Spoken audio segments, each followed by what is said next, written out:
Assalamualaikum dear students and welcome back xpacademy.com जिसमें आप step by step AutoCAD सीख रहे हैं। आज के लेसन स्टूडेंट्स हम लोग कुछ मॉडिफाइड के ऑप्शंस के बारे में देखेंगे। मॉडिफाइड के अंदर हमने लास्ट टाइम किया था कॉपी और रेज। आज हम देखेंगे मिरर क्या चीज़ है, ऑफसेट्स क्या है, मूव क्या है और रोटेट क्या है। बेसिकली स्टूडेंट्स ये जो कमांड्स हैं आपके प्रोजेक्ट्स को मॉडिफाइड करने के लिए यूज की जाती हैं, लेकिन इनमें से कुछ कमांड्स को मैं मास्टर कमांड कहता हूं। जैसे मेरे पास है ऑफसेट्स, क्योंकि ऑफसेट्स के बगैर आप ऑटोकैड के अंदर काम लगभग नहीं कर सकते हो। इस तरह से मिरर भी बहुत यूज होता है, रोटेट भी यूज होता है। तो लेट्स से इनका लेट्स स्टार्ट, हम स्टार्ट करते हैं। तो सबसे पहला काम अपने यूनिट्स को सेटअप करेंगे। यूएन एंटर करें कीबोर्ड से। जैसे मैंने यूएन एंटर किया, अब इंजीनियरिंग, फिर सरेंज, फिर डी एंटर करें डायमेंशन के लिए और मॉडिफाइड में जाके इंजीनियरिंग, फिर सरेंज, ओके और क्लोज करते हैं इसे। अब मैं अपने यूसीएस आइकन को भी लॉक कर देता हूं। उसके लिए आप व्यू के अंदर जाएंगे, डिस्प्ले में जाएंगे, यूसीएस आइकन और ओरिजिन पे क्लिक कर दें। अब मैं स्टार्ट करता हूं मिरर से। तो मिरर क्या चीज है? देखिए स्टूडेंट्स, जब भी आप कोई भी प्रोजेक्ट बनाते हो उसका आपको मिरर चाहिए होता है, यानी कि वही ऑब्जेक्ट आपको लेफ्ट टू राइट चाहिए। अब आप क्या करोगे, उसको मिरर यूज करोगे। मिसाल के तौर पे मैं आपको एक एग्जांपल देना चाह रहा हूं स्टूडेंट्स। फर्ज करो आपने एक डिजाइन बनाया।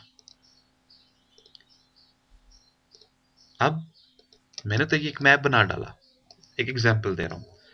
आपको एक और मैप इस तरफ बनाना है, लेकिन जब आप ये मैप इधर बनाओगे तो ये शेप आपके पास इधर आनी चाहिए और ये वाली शेप आपके पास इस तरफ आनी चाहिए। तो इस चीज के लिए अब हम क्या करेंगे, अब हम इस चीज के लिए मिरर का यूज करेंगे। तो मिरर के लिए आपको क्या करना है, जस्ट मिरर के ऊपर आपने क्लिक किया, आपके पास मैसेज आ जाएगा सिलेक्ट ऑब्जेक्ट। आप अपने ऑब्जेक्ट को सिलेक्ट कर दें और एंटर कर दें। एंटर कर देने के बाद इसकी कुछ रिक्वायरमेंट्स हैं। कहता है फर्स्ट पॉइंट बताओ किधर है। आप मिरर को जहां से बेस बनाओगे वहां पे आप उसको पहला पॉइंट देते हैं। मैंने उसको एक पॉइंट दिया। अब स्टूडेंट्स मैं F8 ऑफ कर देता हूं, तो देखें ये आपके साथ घूमने लग जाएगा। आप इसको जिधर भी क्लिक करोगे वहां पे ये अप्लाई होकर आ जाएगा। मैं अगर इसको इधर क्लिक कर दूं तो स्टूडेंट्स की ऊपर की तरफ शेप आ जाएगी। मैं अगर इसको इस तरफ क्लिक कर देता हूं तो इधर आएगा। अगर मैं इसको बिल्कुल नीचे क्लिक कर दूं इसके साथ, मैंने इसको क्लिक किया और एंटर कर देता हूं। देखिए स्टूडेंट्स, तो ये चीज मिरर है मेरे पास। जो शेप मेरे पास इधर आई वही इधर आई। अब मिरर और कॉपी में फर्क क्या है बेसिकली। मैं इसको कॉपी कर देता हूँ पूरे ऑब्जेक्ट्स को और अगेन मैं इस चीज को डिलीट कर देता हूँ। अगर आप कॉपी ले लेते हो, सिलेक्शन की राइट क्लिक करें, इसे एक पॉइंट देखें स्टूडेंट्स, कॉपी उसी ऑब्जेक्ट को उठाकर आगे लेकर जाएगा, लेकिन मिरर उसको क्या करेगा, मिरर उसको रोटेट करके आपको दे देगा। इसी तरह से इसके कुछ मजीद ऑप्शंस देखते हैं। अगेन मैं इसी शेप्स के ऊपर काम करना चाहूंगा। मैं एक और शेप ड्रॉ कर लेता हूँ। मेरे पास स्टूडेंट्स ये एक शेप है। अब इसके थ्रू मिरर के ऊपर काम करना चाह रहा हूँ। आप मिरर के अंदर जाओगे, सिलेक्ट ऑब्जेक्ट, एंटर कर दोगे। कहता है फर्स्ट पॉइंट, तो मैंने इसको ये पॉइंट दे दिया। दूसरा मैं आगे गेम भी क्लिक कर देता हूँ, लेकिन इस मरतबा मेरा F8 ऑन है। एंटर कर दें। अगेन मैंने मिरर को स्पेस से सिलेक्शन दी, सिलेक्ट करें, राइट क्लिक करें, एक पॉइंट ऊपर दें, नीचे भी दूसरा पॉइंट दे दें, एंटर कर दें। देखिए स्टूडेंट्स, मिरर के थ्रू आपका एक डिजाइन बन गया। तो मिरर्स के अंदर आपको एक फासला भी दे सकते हो। मिसाल के तौर पे आपको यही शेप चाहिए 3 फीट के फासले पे। याद रखिएगा 3 फीट के फासले पे आपको चाहिए। तो इसके दो तरीके कार हो सकते हैं। आप एक लाइन लें, आप 18 इंच की लाइन ले सकते हैं, क्योंकि 3 फीट का आधा कितना होता है, 18 इंच होगा। जब आप 18 की लाइन लेंगे, आप मिरर पे आओ, दोनों तीनों चीजों को सिलेक्शन दे दें, राइट क्लिक करें, तो फिर आप इसका एंड उठाएंगे। क्यों, एंटर कर दें ऊपर जाके। अब मेरे पास 1 फीट 6 इंच इधर था, फिर 1 फीट 6 इंच इधर से आया, तो दोनों मिला के मेरे पास बन गए हैं 3 फीट। देखिए students, DIMSCALE, dim scale update कर दें आप इसे। देखिए मेरे पास 3 फीट आ गया। इसी तरह से अगर मुझे मजीद यहाँ से आगे की तरफ शेप चाहिए स्टूडेंट्स 3 फिट्स की, तो मैं ऐसा कर लेता हूँ, परफेक्ट 3 फिट्स की एक लाइन ले लेता हूँ। मैंने परफेक्ट 3 फिट्स की एक लाइन उठा ली अपने पास। अब मैं जेड स्पेस ई स्पेस का कीबोर्ड से यूज करते हुए इसको माइनस इन कर दूंगा, जूम इन कर दूंगा।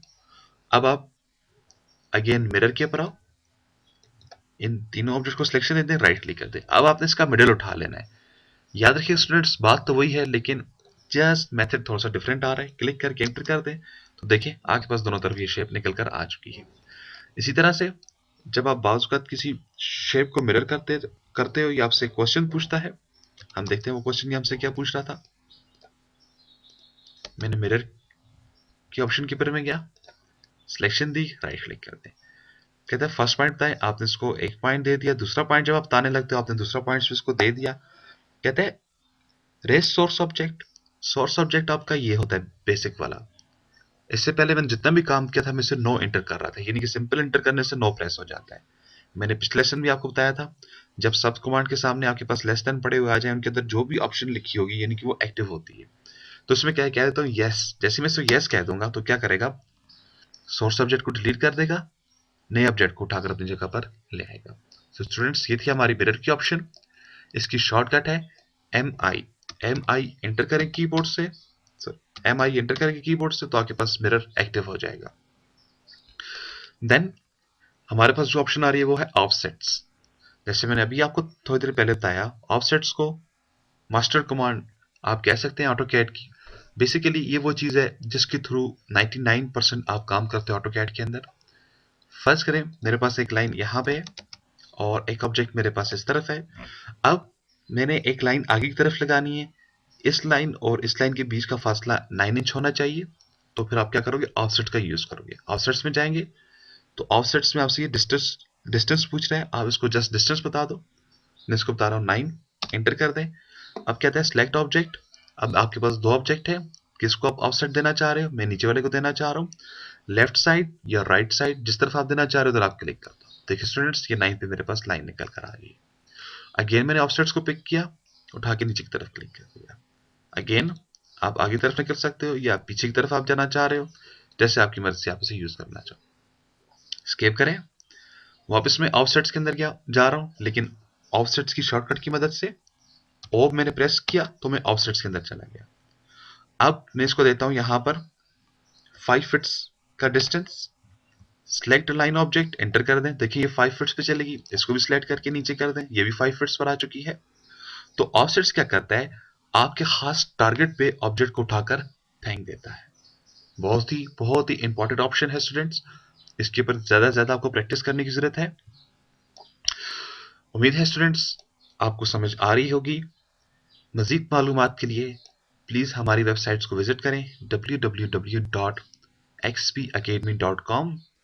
स्टूडेंट्स ये फाइल आपकी सोर्स फाइल है, इसके ऊपर आप मजीद प्रैक्टिस करना चाहें तो आप इसको जस्ट वीडियो के नीचे डाउनलोड के बटन के ऊपर आप क्लिक करके इसके ऊपर मजीद प्रैक्टिस कर सकते हैं। अगर आप अपना सर्टिफिकेट्स हासिल करना चाह रहे हैं ऑटो कैड का, तो हमारा एग्जाम आप क्लियर करें तो आपको आपका सर्टिफिकेट इशू कर दिया जाएगा। शुक्रिया, अगले लेसन में फिर मिलेंगे, उस वक्त तक के लिए खुदा हाफिज।